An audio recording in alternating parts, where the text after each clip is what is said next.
So simple tutorial. Good morning students. Welcome to SST. So simple tutorial. हम लोगों ने previous class में Gandhi ji, doctor Ambedkar और नेहरू जी के विचारों को पढ़ा। आज का टॉपिक है preamble of the Indian constitution. We are going to start the philosophy of the constitution. Where do we find the philosophy? In the preamble. बच्चों, हमारे कॉन्स्टिट्यूशन की शुरुआत कुछ बेसिक वैल्यूज़ के एक शॉर्ट स्टेटमेंट से होती है। ये वही वैल्यूज़ हैं जिसने हमारे फ्रीडम स्ट्रगल को इंस्पायर किया और गाइड किया, जिन वैल्यूज़ पर हमारी डेमोक्रेसी की नींव रखी गई। कॉन्स्टिट्यूशंस के सारे आर्टिकल इन्हीं के अनुरूप बने हैं। इसी स्टेटमेंट ऑफ वैल्यूज़ को प्रीएम्बल कहते हैं। बच्चों, प्रीएम्बल लिखने की शुरुआत अमेरिकन कॉन्स्टिट्यूशन से हुई, फिर उसी से इंस्पायर होकर आज दुनिया के अधिकांश देश अपने कॉन्स्टिट्यूशन की शुरुआत प्रीएम्बल के साथ करते हैं। आप लोग अपने अपने बुक में अमेरिका और साउथ अफ्रीका के प्रीएम्बल को देख सकते हैं। आइए अब हम अपने कॉन्स्टिट्यूशन के प्रीएम्बल को देखते और पढ़ते हैं। See it reads like a poem of democracy. यह एक कविता लगती है ना। इसमें वो फिलॉसफी है जिस पर हमारे कॉन्स्टिट्यूशन का निर्माण हुआ है। तो सवाल उठता है कि इस प्रीएम्बल का महत्व क्या है? What is its significance? तो बच्चों, it provides a standard to examine and evaluate any law and actions of government to find out whether it is good और बैड। मतलब यह एक स्टैंडर्ड तय करता है जिससे यह परखा जा सके कि सरकार का बनाया कोई लॉ या सरकार का कोई फैसला अच्छा है या बुरा। तो पहले इसे एक बार पढ़ लेते हैं और देख लेते हैं कि इसमें क्या लिखा है। फिर इसमें जो वर्ड्स यूज़ किए गए हैं उसको एक एक करके समझेंगे। ठीक है, तो पढ़ते हैं। We the people of India, मतलब हम भारत के लोग, having solemnly resolved to constitute India into a sovereign, socialist, secular, democratic republic। भारत को एक sovereign, socialist, secular, democratic republic बनाने के लिए and to secure to all its citizen, और उसके समस्त नागरिकों को क्या देने के लिए? Justice, social, economic and political, liberty of thought, expression, belief, faith and worship, equality of status and of opportunity, and to promote among them all fraternity, assuring the dignity of the individual and the unity and integrity of the nation। और उन सब में व्यक्ति की गरिमा और राष्ट्र की एकता और अखंडता सुनिश्चित करने वाली बंधुता बढ़ाने के लिए in our Constituent Assembly this 26th day of November 1949 do hereby adopt, enact and give to ourselves this Constitution। दृढ़ संकल्प होकर अपनी इस कॉन्स्टिट्यूएंट असेंबली में आज 26 नवंबर 1949 को इस संविधान को अंगीकृत, अधिनियमित और आत्मसमर्पित करते हैं।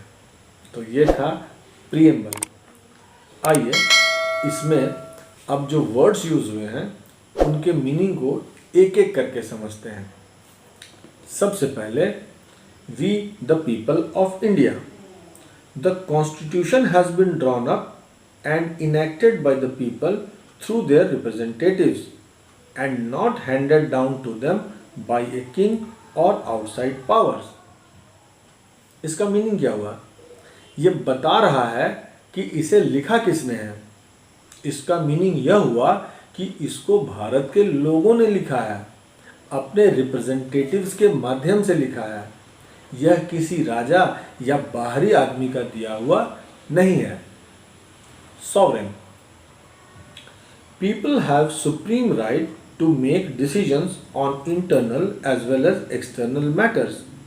No external power can dictate the government of India. Sovereign होने का अर्थ हुआ किसी भी विदेशी या आंतरिक शक्ति के नियंत्रण से पूरी तरह मुक्त होना। मतलब कि यह अपने फैसले खुद लेती है। कोई भी बाहरी शक्ति गवर्नमेंट ऑफ इंडिया को आदेश नहीं दे सकती है। हमारे लेजिस्लेचर को हमारे कॉन्स्टिट्यूशन के दायरे में रहकर देश में कानून बनाने का सर्वोच्च अधिकार है। Socialist, wealth is generated socially and should be shared equally by society. Government should regulate the ownership of land and industry to reduce socio-economic inequalities. मतलब समाज में जो वेल्थ, संपदा सामूहिक रूप से पैदा होती है, समाज में उसका बंटवारा भी समानता के साथ होना चाहिए।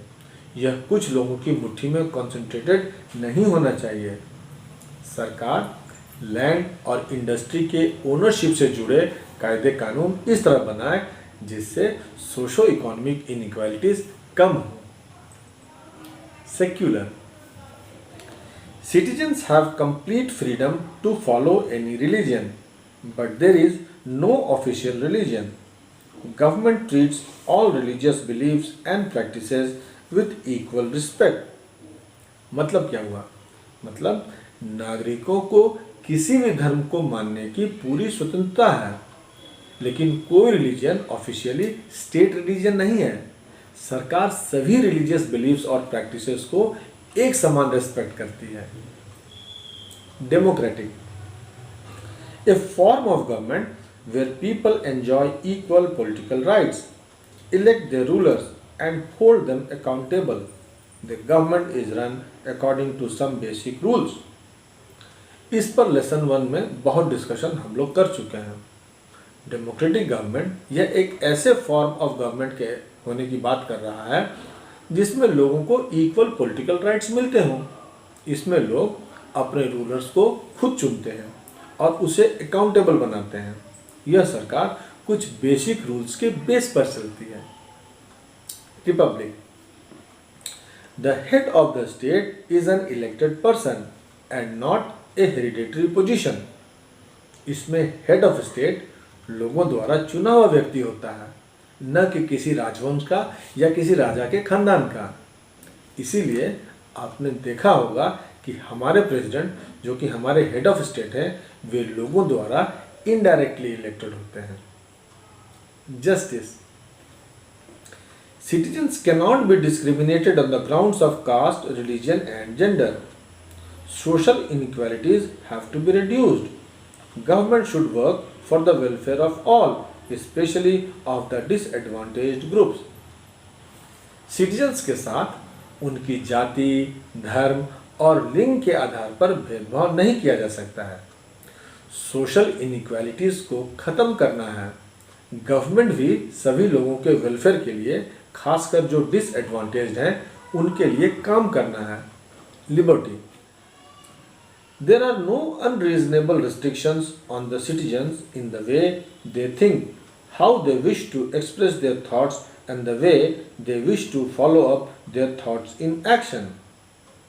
मतलब नागरिक कैसे सोचें, किस तरह अपने विचारों को व्यक्त करें और अपने विचारों को किस तरह अमल करें, इसकी आज़ादी है। इस पर कोई अनुचित पाबंदी नहीं है। Equality, all are equal before the law. The traditional social inequalities have to be ended. The government should ensure equal opportunity for all. मतलब कानून के समक्ष सभी लोग बराबर हैं।